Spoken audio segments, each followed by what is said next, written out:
Assalamualaikum warahmatullahi wabarakatuh. Perkenalkan, nama saya Isi Aryani dari kelas 5A. Di sini saya akan membahas tentang standar kompetensi lulusan atau biasa kita sebut dengan SKL.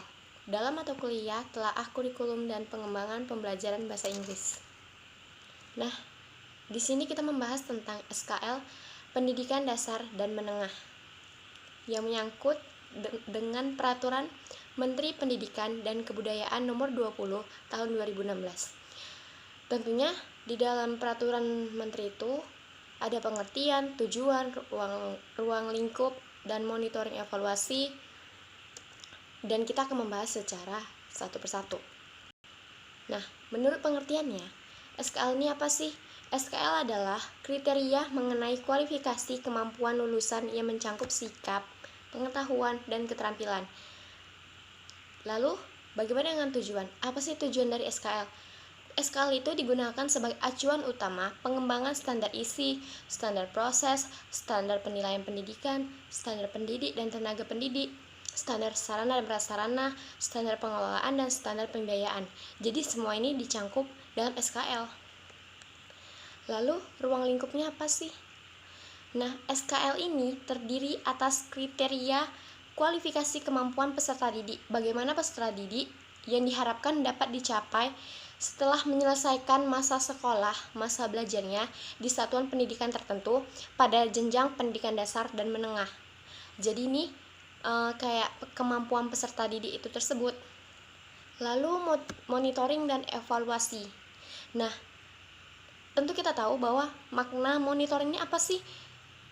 Gunanya monitoringnya apa sih? Gunanya itu adalah untuk mengetahui ketercapaian atau kesesuaian antara standar kompetensi lulusan dan lulusan dari masing-masing satuan pendidikan dan juga kurikulumnya yang digunakan pada satuan pendidikan tersebut.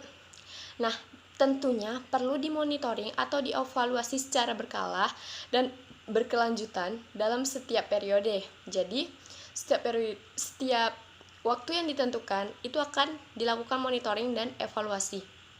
Hasil dari monitoring dan evaluasi digunakan sebagai bahan masukan lagi, jadi dikembangkan lagi dan penyempurnaan standar kompetensi lulusan di masa yang akan datang.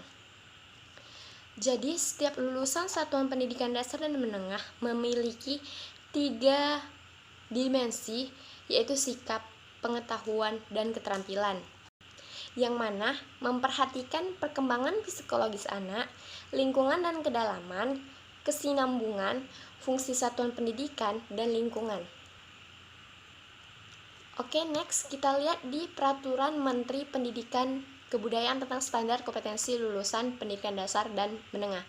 Terutama di pasal 1, bahwa di sini itu disebutkan standar kompetensi lulusan pendidikan dasar dan menengah digunakan sebagai acuan utama pengembangan standar isi, standar proses, standar penilaian pendidikan, dan kawan-kawannya yang tadi saya sebutkan.